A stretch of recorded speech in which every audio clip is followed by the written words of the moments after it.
Hello, HO Slot Car fans. Welcome once again to the GBud Custom and Speed Shop. Today we're going to do a different type of video. I've never really done any review videos before, but I feel like with these new cars from JAG Hobbies, I haven't seen anybody do a review on them yet, so we're going to do a full review on the new JAG Hobbies Foose design slot cars.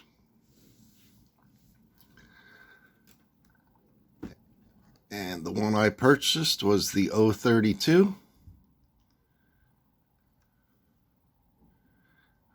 So let's talk about the packaging. I like these little cardboard boxes. They don't take up quite the room that the giant blister cards do. ST7 powered. I guess that's the name of the chassis that he designed for these cars. And for those of you who didn't know already, JAG Hobbies had purchased road race replicas. So he now has the licensing for road race replicas. And I guess these cars were released under the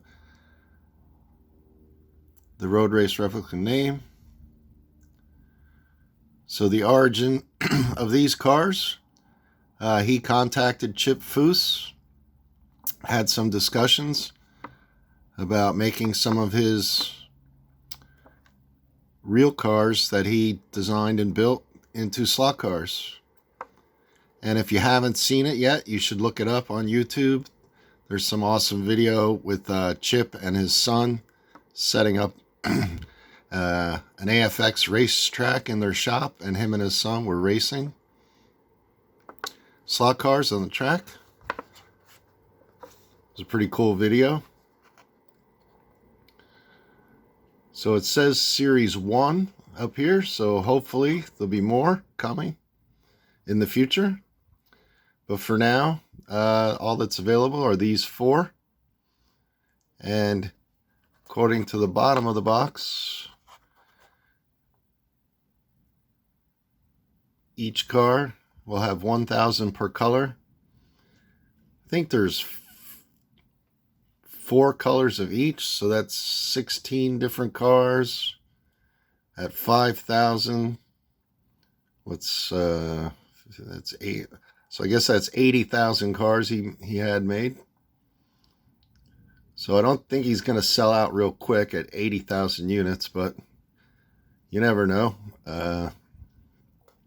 You can get them right on his website, jaghobbies.com, for about $45.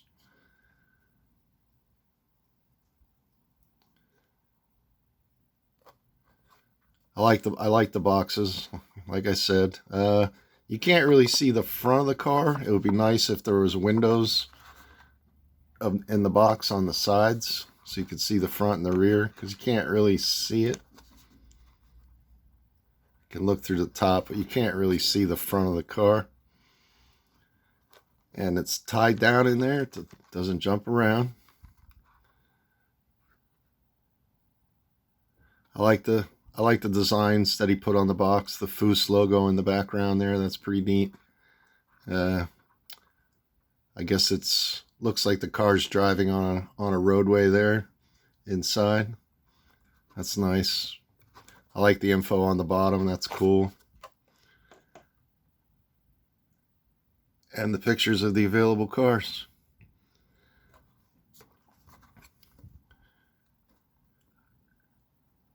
I think the only better way he could have packaged these if he would have used the Auto World style cubes. Because at least with the cubes, you can see the front and the rear of the car. And the cubes are stackable, which I always liked. Alright, so I guess the next step is to open this bad boy up. Can't do a review on it if it's in the box. Just got to cut through this little piece of tape here. Simple enough.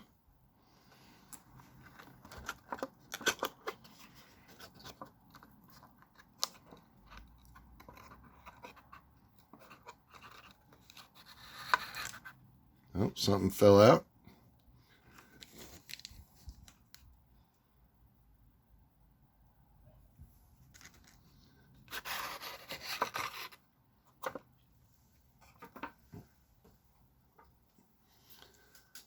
Okay, we got out of the box. And it's just held on by a little twisty tie under here.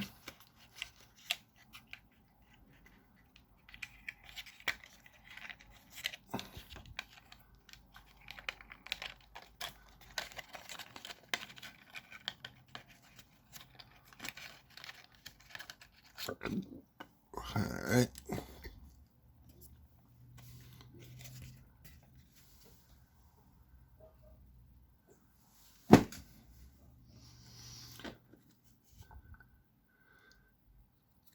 And now you can see the front of the car, finally. It looks really cool. And I guess we can see the back end now. It's really nice. All right, let's get this twisty tie off of here.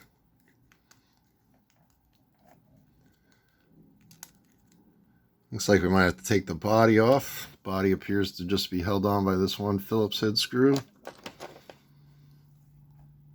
So we're going to go ahead and take that screw off.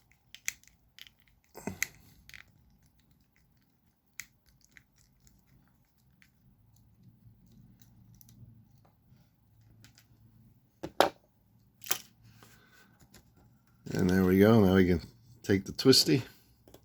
Got that off.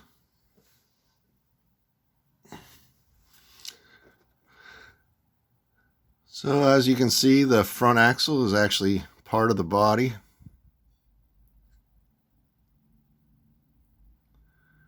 And from what I'm told, I think this top is supposed to come off. I don't know if it's glued in there or not, so I don't want to mess with it. But if you took the top off, then this would be the boot that you would put in the back.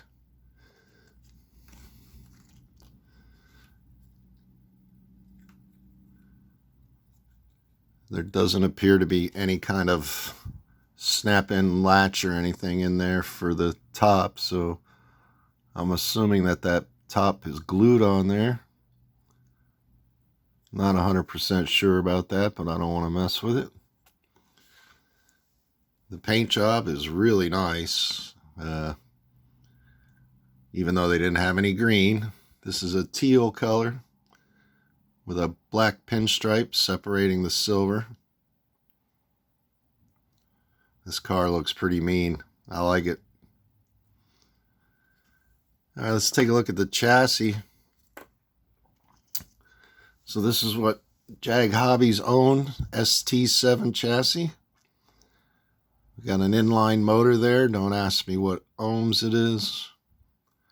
I'll have to check on his website. Maybe he gives some a breakdown of this chassis. It's got two little tiny traction magnets there.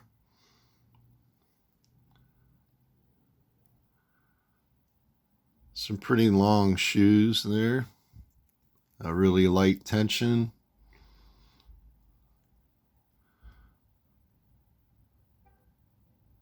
I don't see any brush barrels or brushes, so oh, there they are. They're inside there. So I don't know if this motor is serviceable or not. I'm not going to take it apart. Really skinny motor magnets here, but I guess they're probably neo magnets, so you don't need that much. Seems to roll nice and smooth. It's got a nice gear mesh.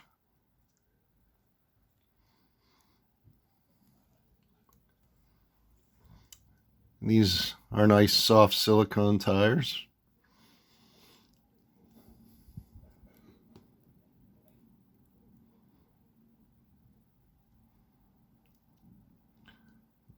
Even says JAG ST7 right on the side there.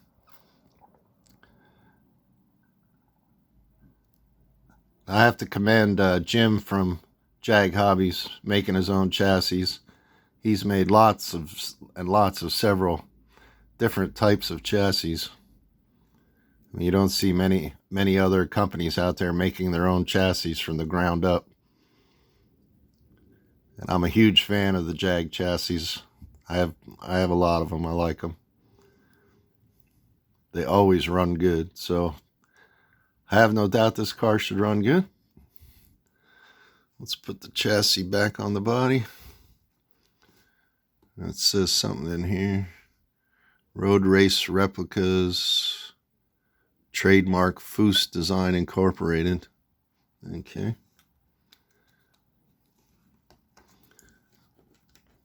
It's just like a T-jet here with the screw that holds the guide pin in. But it's actually backwards. The pin goes to the front.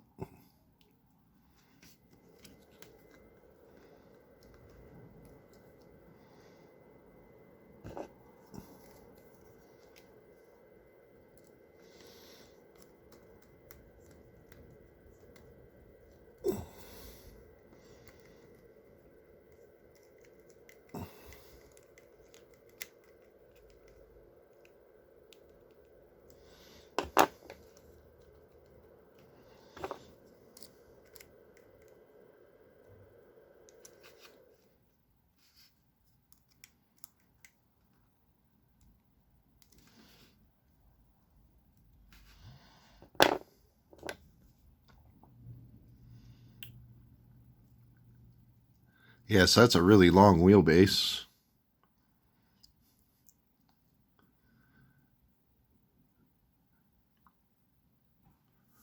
Makes me wonder how it compares to an Auto World.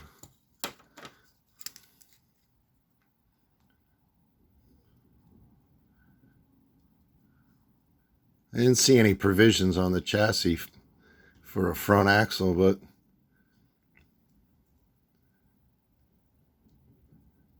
yeah, it's much shorter. It's much shorter than an Auto World T-Jet chassis, that's for sure. So I doubt you'll be using this chassis on any other body.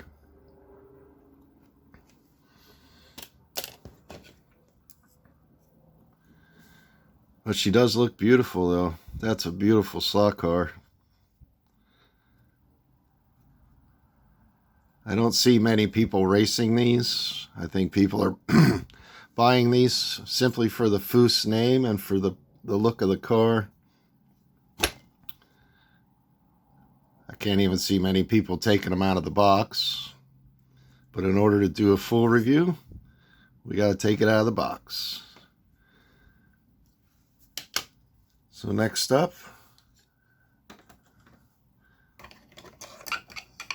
let's see if we can hear this baby run.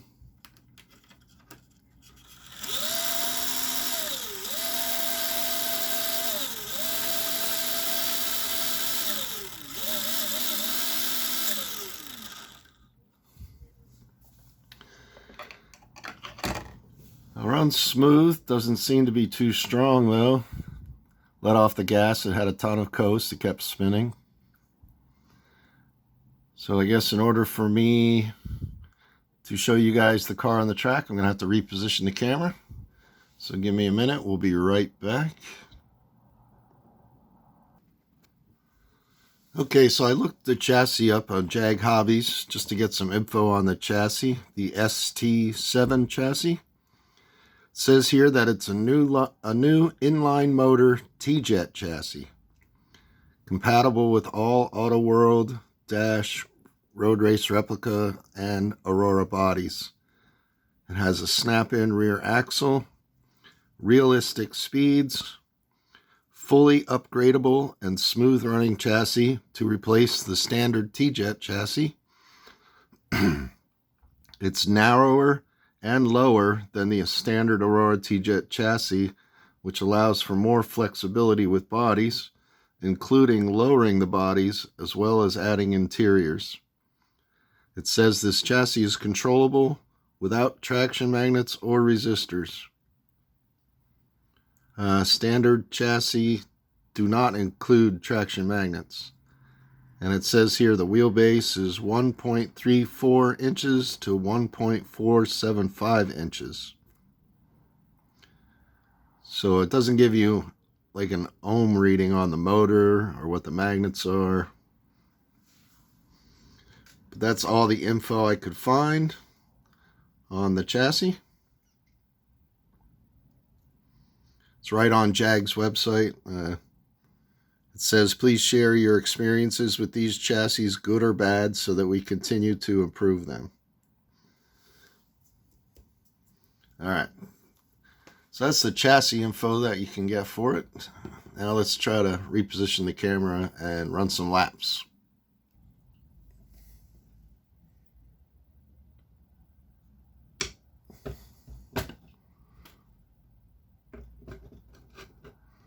Got a new tripod for this camera, but it doesn't seem to want to hold it when it's tilted. That should be good enough. All right, let's give it a shot.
Well, I don't know what to say.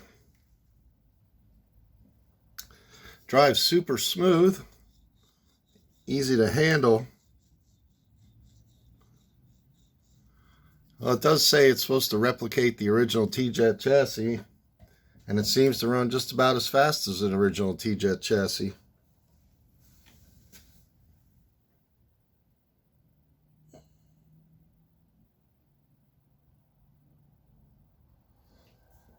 So let's put a T-Jet on there in a Ghost Driver, and we'll see how it runs next to this car.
Okay, so there you have it. That's the full review of the new JAG Hobbies Chip Foose design cars.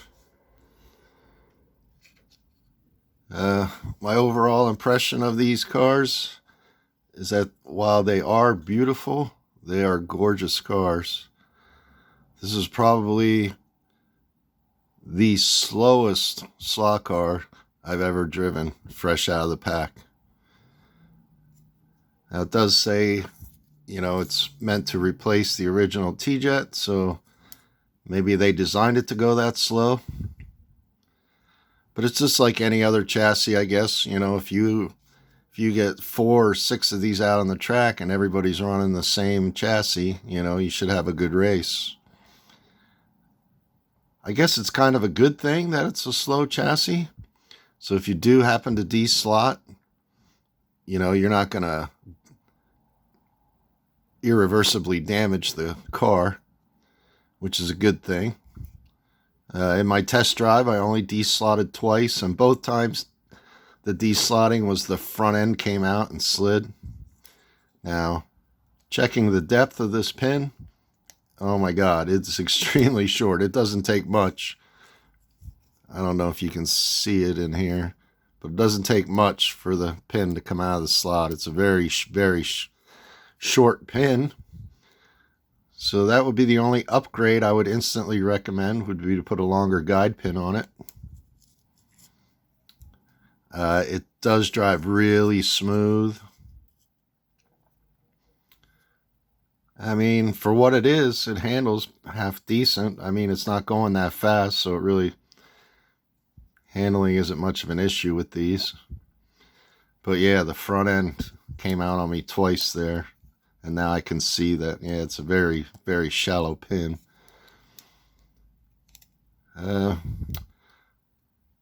Just thought this video would help some of you guys out who might be thinking about buying these. I mean, I imagine that 90% of these will never even come out of the box. Most people will buy them just for the Chip Foose name and for these awesome bodies. But I don't foresee these being raced very much. I'll probably get another 2 or 3 of these, just so I can have one at least out of the box and drive around. But I like it. GBud approved. Probably might see some negative reviews out there, but I believe that will only be due to the chassis. I think this body was built around the chassis because it really hugs the chassis. I can't imagine any other chassis going into this body. And I don't really see any hop-ups you could make to it. Maybe you could mess with the gears, I guess. That's probably it. The motor seems to be fully enclosed. Doesn't seem to be serviceable.